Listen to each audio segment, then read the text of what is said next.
Hello दोस्तों, आप लोगों के लिए एक एक क्वेश्चन बहुत ही इम्पोर्टेंट है। ठीक है, आप लोग पूरा वीडियो को देखिएगा और एक एक क्वेश्चन को अपने कॉपी पेन लेके नोट बना लीजिए, क्योंकि सेम टू सेम इसी टाइप का क्वेश्चन आप लोगों को पूछा जा सकते हैं आप लोगों के एग्जाम में। ठीक है, तो चलिए एक पहले वाले क्वेश्चन का आप लोग सॉल्व करते हैं। देखिए पहले वाले क्वेश्चन का आप लोग क्या बोल रहे, देखिए एक फल विक्रमादित्य ने 30% फल बिके हैं। यदि टोकरी में 63 फल हैं तो टोकरी में कुल कितने। तो बच्चों जो कुल फल था वो कितना परसेंट होगा, 100% होगा। ठीक है, 100% में से उसने कितने परसेंट फल बेचे हैं, 30%, यानी कि 30% फल उसने बेचे हैं। ठीक है, और 30% बेचे हैं तो इसके साथ हम लोग 30% घटा लेंगे, तो अभी तो जितना बचा होगा हो जाएगा, निकल जाए। इसको घटाएंगे तो हो जाएगा दोस्तों 70%, यानी कि अब इसके पास जो फल बचा है वो 70% बचा हुआ है। ठीक है, तो 70% फल बराबर कितना बचा हुआ है ये वो दिया हुआ है। देखिए कितना है, 63, यानी कि 63 फल बचा है। 70% बराबर हो जाएगा उसके पास जो बचा हुआ है, हो जाएगा 63%। तो इसका 1% जब हम लोग करेंगे तो क्या हो जाएगा दोस्तों, 63/70 हो जाएगा। ठीक है, और इसका जब हम लोग 100% करेंगे, 100% जैसे निकालेंगे तो हो जाएगा 63/70 इंटू हो जाएगा 100। ये जीरो कैंसिल और 7 9 में हो जाता है 63। तो बचा क्या, 9 × 10। अगर 9 × 10 करेंगे तो हो जाएगा 90, यानी कि हमारा जो राइट ऑप्शन होगा, यानी कि जो कुल टोकरी में फल थे वो कितने थे, 90 फल थे। ठीक है, यानी कि ख ऑप्शन हो जाएगा इसके लिए राइट आंसर। चलिए फिर नेक्स्ट क्वेश्चन देखिए। 6 अंकीय बड़ी से बड़ी संख्या जो 3 5 7 9 3 2 से बनाई जाती है। ठीक है, तो इन अंकों की बनने वाली सबसे बड़ी संख्या हम लोगों को बताना होगा। ठीक है, तो चलिए एक एक ऑप्शन को देखते हैं। क ऑप्शन में देखिए दिया है 9,97,330। उसके बाद है 9,75,330, यानी कि ये हो गया छोटा, ये हो गया बड़ा। चलिए अब इसके देखते हैं 9,73,000, यानी कि ये भी छोटा, यही हो गया बड़ा। 9,75,330, देखिए ये है 9,75,303 और ये 9,75,330, यानी कि ये छोटा है, यानी कि ये हो जाएगा सबसे बड़ा संख्या। ठीक है, घ ऑप्शन हो जाएगा इसके लिए राइट आंसर। चलिए फिर दोस्तों उसके बाद नेक्स्ट क्वेश्चन देखिए।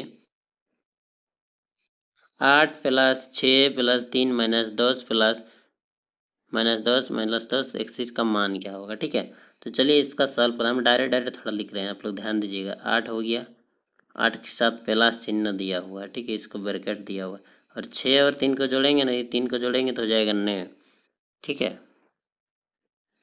उसके बाद देखिए माइनस, इसके बाद यहाँ पर दिया हुआ है माइनस, यहाँ पर दिया हुआ 10, और ये 6 और 4 को जोड़ेंगे ना तो हो जाएगा यहाँ क्या हो जाएगा, 10। ठीक है, क्या हो जाएगा, यहाँ पर आ जाएगा -10। उसके बाद है +4 ब्रैकेट बंद, उसके बाद प्लस में है 10।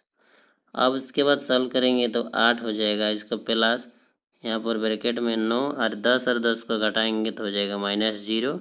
उसके बाद आएगा +4, उसके बाद आ जाएगा +10। अब क्या बचा, देखिए 8 हो गया इधर, और 9 और 4 प्लस माइनस 0 माइनस करेंगे तो हो जाएगा 9 ही, और इसको जोड़ेंगे तो हो जाएगा 13, और आ गया 10। तो 13 10 23 और 8 हो गया 31 हो जाएगा इसके लिए राइट आंसर। ठीक है, इसका ऑप्शन जो होगा राइट आंसर हो जाएगा 31। चलिए फिर नेक्स्ट क्वेश्चन का आप लोग ध्यान दीजिएगा। एक आयताकार मैदान की लंबाई और चौड़ाई दी है, तो उसके चारों ओर 10 चक्कर लगाने में कितने मीटर लगेगी। तो बच्चों आयताकार मैदान की जो परिमाप होता है तो क्या होता है, यहाँ पर देखिए आप लोग लिख लीजिए मेरे साथ। आयताकार आयताकार आयताकार मैदान आयताकार मैदान की परिमाप बराबर हो जाता है 2 पहला इंटू लंबाई प्लस चौड़ाई। ठीक है, यहाँ पर दिया हुआ है 2, तो 2 हो जाएगा। लंबाई है 30 और चौड़ाई है 28, ठीक है। और इसको दोनों को जोड़ेंगे 28 से 30 को, तो हो जाएगा 58, और इसको 2 से गुना करेंगे तो हो जाएगा 8 दूनी 16, यानी कि 116। तो कितना चक्कर घूरने के लिए बोले हैं बच्चों? 10 चक्कर बोले हैं, ठीक है। 10 चक्कर बोले हैं, तो 10 चक्कर के लिए क्या हो जाएगा? उसके साथ 10 गुना करना होगा, यानी कि अगर हम लोग 116 में 10 गुना करेंगे तो हो जाएगा 1160, ठीक है। 1160 हो जाएगा। तो हमारा जो ऑप्शन में है वो ऑप्शन हो जाएगा दोस्तों, क ऑप्शन हो जाएगा इसके लिए राइट आंसर, ठीक है। चलिए फिर दोस्तों उसके बाद वाले क्वेश्चन में आप लोग ध्यान दीजिएगा। देखिए 1/3 भागा 1/3 भागा 1/3 1/3, इसका मान क्या होगा, ठीक है। तो चलिए इसका हम लोग सॉल्व करते हैं। तो 1/3 हम लोग सबसे पहले लिख लीजिएगा, और इसको भागा का अगर हम लोग गुंटू में एक बार चेंज करेंगे तो नीचे वाला ऊपर आ जाएगा, ऊपर वाला नीचे आ जाएगा, यानी कि 3/1 हो जाएगा। उसके साथ फिर भी 3/1 हो गया। उसके साथ बाद भागा को भागा में लिखिए। उसके बाद फिर से यहाँ पर इसको ब्रैकेट था ना, इसको ब्रैकेट लगा दीजिए, ठीक है। उसके बाद देखिए 3/1 है, और भागा को यहाँ पर भी हम लोग इंटू में चेंज करेंगे तो हो जाएगा 3/1। तो इसको काटेंगे तो काट जाएगा, ये भी कट जाएगा, तो इधर क्या बचा? 1, इसे भी कटेगा, और इधर भगा में 1, तो 1 को 1 से भगा करेंगे जब भी दोस्तों तो क्या आ जाएगा? 1 आ जाएगा, ठीक है। इसका राइट आंसर जो हो जाएगा दोस्तों वो हो जाएगा हमारा क ऑप्शन हो जाएगा इसके लिए राइट आंसर, ठीक है। चलिए फिर इसके बाद वाले क्वेश्चन में आप लोग ध्यान दीजिएगा। देखिए निम्नलिखित में से कौन सी अभाज्य संख्या है? तो बच्चों अभाज्य संख्या मतलब क्या होता है? अभाज्य संख्या मतलब वो संख्या है जिसको सिर्फ एक और वो खुद से भाग जाता है, ठीक है। वो इसको 1 से भाग जाएगा या फिर वो खुद से भाग जाएगा, उन संख्या को अभाज्य संख्या कहते हैं। तो चलिए एक एक ऑप्शन को देखते हैं। सबसे पहले क ऑप्शन में आप लोग ध्यान दीजिएगा। क ऑप्शन में देखिए 81 दिया है, तो 9 में जाता है। देखिए 9 9 में 81 हो जाता है, यानी कि 9 से भागा जाता है, ये नहीं होगा। उसके बाद आता है 83। 83 को देखिए किसी भी संख्या से भागा नहीं, सिर्फ 1 से जाएगा और 83 में जाएगा, ठीक है। उसके बाद 85 को भी भागा जाता है, कैसे में जाता है? 3 में, 5 में जाता है। इसको 5 17 में हो जाता है 85, यानी कि ये भी नहीं होगा। और इसको भी देखिए, इसको 3 से भागा जाता है, ठीक है। इसको 3 से भागा जाएगा, 3 दूना 6 हो जाता है, 2 3 9 87, यानी कि 29 3 होता है 27, ठीक है। ये भी नहीं होगा। तो हमारा जो ऑप्शन हो जाएगा वो हो जाएगा 83, यानी कि 83 आंसर हो जाएगा। तो ख ऑप्शन इसके लिए राइट ऑप्शन। चलिए फिर नेक्स्ट क्वेश्चन में आप लोग ध्यान दीजिएगा। देखिए 6 और 12 के मध्य कितने अभाज्य संख्याएं हैं? तो हम लोग पहले लिख लेंगे 6 और 12 के बीच कितने संख्याएं हैं, ठीक है। 6 से के बाद आता है 7 8 9 10 11, फिर तो 12 आ जाता है, ठीक है। तो 12 हो गया। तो बीच में ऐसा देखिए अभाज्य संख्या, देखिए 7 को सिर्फ 7 से भागा जाता है, यानी कि एक अभाज्य संख्या हो गया। 8 नहीं होगा क्योंकि 8 को 2 से भागा जाता है। 9 भी नहीं होगा, इसको 3 से भागा जाता है। 10 भी नहीं होगा क्योंकि इसको 2 और 5 से भागा जाता है। 11 को भी सिर्फ 11 और 1 से भागा जाता है, यानी कि 7 और 11 दो ही अभाज्य संख्या है। तो हमारा ऑप्शन में जो हो जाएगा ऑप्शन हो जाएगा ग ऑप्शन हो जाएगा इसके लिए राइट ऑप्शन। चलिए फिर उसके बाद वाले क्वेश्चन में आप लोग ध्यान दीजिएगा।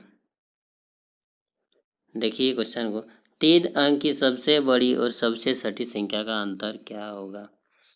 तो बच्चों 3 अंक की मतलब 1 अंक की सबसे छोटी संख्या क्या होता है? 1। और 1 अंक की सबसे बड़ी संख्या क्या होती है? 9। उसी प्रकार से 3 अंक की सबसे छोटी संख्या क्या होता है? 3 अंक की सबसे छोटी संख्या जो होती है वो हो जाता है 100। 3 अंक की सबसे बड़ी संख्या जो होती है वो हो जाती है 99। जिसका 999, जिसका जो अंतर निकालेंगे डिफरेंस, तो 999 से जैसे ही हम लोग 100 घटाएंगे तो अंतर लिखा जाएगा 998, यानी कि 899 इसका जो हो जाएगा राइट आंसर हो जाएगा, ठीक है। चलिए फिर नेक्स्ट क्वेश्चन का आप लोग ध्यान दीजिएगा। इसमें ऑप्शन देखिए, इसमें ऑप्शन में कहीं ये इसको आप लोग काटिए, इसको आप लोग 899 लिख लीजिए, ठीक है। मिस्टेक प्रिंटिंग टाइपिंग करने का टाइम मिस्टेक हुआ, आप लोग इसको 899 लिख लीजिएगा। ठीक है, चलिए फिर इसके बाद वाले क्वेश्चन को देखिए। 91 को विभाजित करने वाले सबसे बड़ी अभाज्य संख्या क्या होगा। यहाँ पर अभाज्य संख्या देखिए कितने, सभी अभाज्य संख्या है, तो 91 को किन किन संख्याओं से भाग, सबसे यहाँ पर सबसे बड़ी अभाज्य संख्या दिया है 17। तो चलिए हम लोग 17 से 91 को भाग करते हैं, जाएगा क्या। देखिए 91 का अगर हम लोग 17 से भाग करेंगे तो कितने में जाए,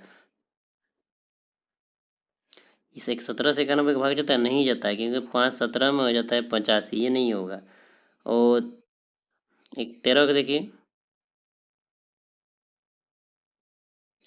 13 में जाता है, देखिए सबसे बड़ी 17 से तो भाग जाता नहीं, लेकिन 13 से जाएगा 91, देखिए 13 7 में हो जाता है 91। ठीक है, तो इसका राइट आंसर जो हो जाएगा वो हो जाएगा 13, क्योंकि सबसे बड़ी अभाज्य संख्या जो है 13 है ऑप्शनों में से।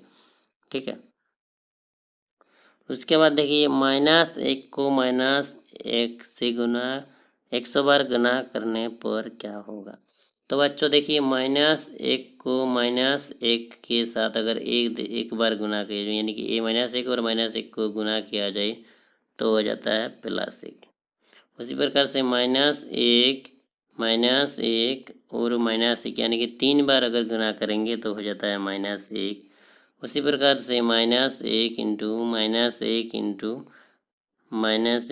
-1 यानी कि 1 2 3 4 बार करेंगे तो हो जाएगा +1।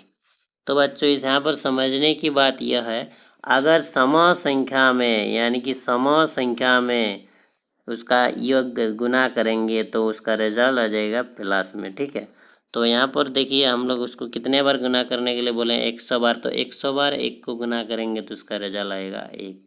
ठीक है, तो हमारे जो ऑप्शन में है वो ऑप्शन हो जाएगा, को ऑप्शन हो जाएगा इसके लिए राइट आंसर। चलिए वीडियो अच्छा लगे तो वीडियो को लाइक कीजिए और शेयर कीजिए। चलिए फिर नेक्स्ट वीडियो पर मिलते हैं हम।